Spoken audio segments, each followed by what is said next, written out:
What's happening, everybody? Hello and welcome back to Total Blast, where we discuss about everything Marvel and the MCU. The second She-Hulk episode establishes Wolverine's presence in the MCU. She-Hulk's episode had a lot of Easter eggs and details that will be used in future storylines.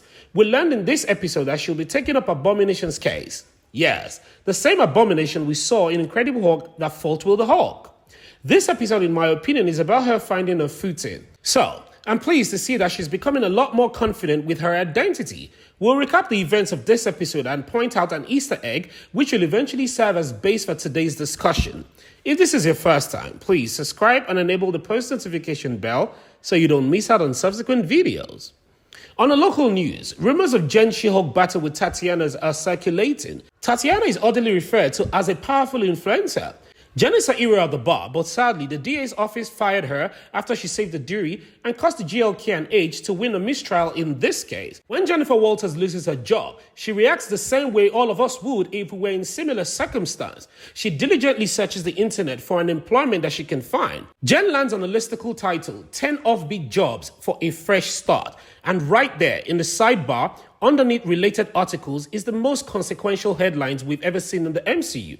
Man fights with metal claws in bar brawl. This is an Easter egg that might be pointing to the Wolverine. And that is exactly what we'll be talking about today. But we will get to that in a bit. Now, back to our recap. Jen visits her family for a family dinner. And her family already thinks that she's now an Avenger. I mean, you're now a Hulk. You could also be an Avenger, right? Jennifer's father asks her questions about Hawkeye and his arrows, if he goes around collecting them after shooting them. After an awkward family dinner where everyone seemed to have questions and opinions, Jennifer's dad, who seemed to genuinely care about her, tells her that she's doing perfectly fine with her life and reminds her of how bad Bruce's transformation was. He made mention of Hulk destroying a city. That is actually a callback for Age of Ultron, where Wanda Maximoff used her magic on Hulk and it destroyed Johannesburg City in South Africa. Later, Holden Holloway from GLK&H stops by at the bar where Jen was and offers her a position as the head of their brand new superhero law division. But this calls for her to always be in the She-Hulk form. Jen wasn't happy about this, but he also hired Nikki to work as a paralegal.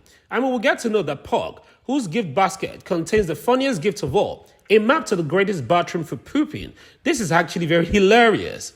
Jen is later given Emil Blonsky's aka Abomination's parole case by Holloway.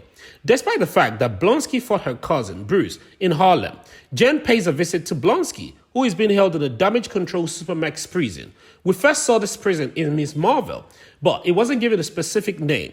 Superhumans are held in this prison. Blonsky, who claims that he's been rehabilitated, he says that he was the government's fault for giving him super soldier serum that led to his actions. He also talked about his 7 soulmates getting him a property outside the prison and that he just wants to get out of prison to live a happy life. Now, it's important to note that it wasn't his fault that he got the initial injection for the super soldier serum that turned him into Abomination. But it was the fact that he went a step further and got Bruce's blood that turned him into Abomination. He could be lying about the whole repentance, but we wouldn't know that yet. This will probably link to a future plot story. After being inspired by his remarks, Jen decides to take the case. She phones Bruce to let him know about it, and he seemed to be okay, given that he's already had a change of heart and has forgiven Blonsky. Now, Bruce is seen on a Sicarian ship and informs Jen that he has a job to finish. If you're curious about which Sicarian ship, yes, you are entirely correct. The same Sicarian ship that was responsible for the accident. This ship made a comeback. This is also a major Easter egg that will undoubtedly lead to a major plot story. The question is, what exactly is the connection between Hulk and Sakaar? In our previous video, we talked about this possibly leading to World War Hulk. Now, according to the comic book, the World War Hulk storyline centered around the Hulk being enslaved as a gladiator. Later, Hulk ended up starting a rebellion and he overthrew the ruler of that planet. He married a warrior and was once part of the Emperor's forces and she fell pregnant. However, the ship that he was sent out of got exploded and this killed her along with a large number of his people. In the story, Hulk returned to Earth and went to war with all Marvel heroes. It's an incredible Hulk packed out with outstanding action scenes that will lead up to more future storylines. If they do end up adapting this, it could be a major thing for the Hulk. One thing we are sure of is that this will lead to future plot stories. Now, back to our recap. Jen says on the news that Abomination fighting in the Golden Daggers Fighting Club in Macau. This is actually a scene from Shang-Chi, meaning Wong helped Blonsky escape prison. In the post-credit scene sequence, Jen is seen returning to her family home and aiding Morris and Chad in fixing the car, hanging the TV and bringing in some water tanks. At home, our beloved She-Hulk is giving all the assistance. Now, let's talk about the Wolverine Easter egg that we saw on the website Jen opened. The question is the Wolverine already here? I guess we will find out. We already know that mutants exist in the MCU. Kamala Khan and Miss Marvel identified as a mutant. Marvel Studios will reveal the remaining mutants at D23 next month. So now, it's probably the perfect time for Marvel Studios to sneak in a few hints in some famous X-Men that might be sprouting up all over the universe. And they've started with Wolverine.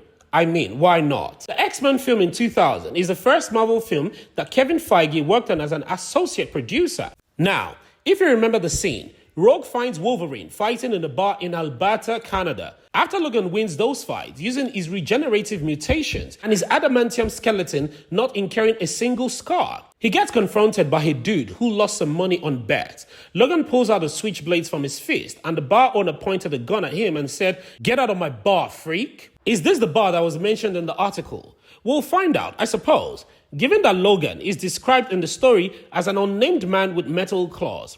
It follows that he is not yet well known.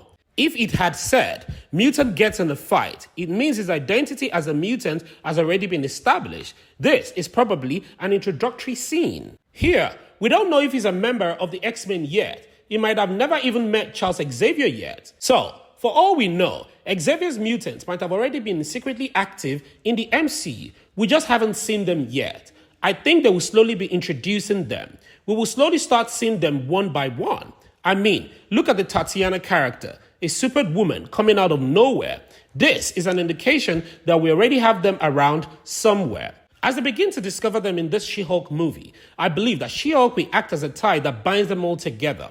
You know, her being the head of Superhuman Law Division could be all we need for her to bring all of these mutants together. The mutants won't know about their power yet, but they will slowly start coming out of their woodworks with different events exposing them to the public. Wolverine hasn't teamed up with anyone with what we've seen of him, and I don't think any of the mutants have either, because they don't know each other yet. However, with this She-Hulk platform, they are likely to start pairing up.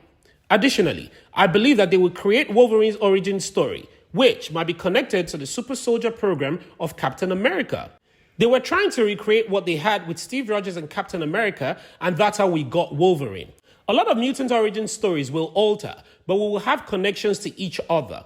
Now, we don't know for sure how this will eventually play out, but She-Hulk is definitely the platform that will usher in Wolverine and other mutants. MCU has already featured mutants, but there is no significant connection to the X-Men or other mutants. Here may be where we learn about all of them.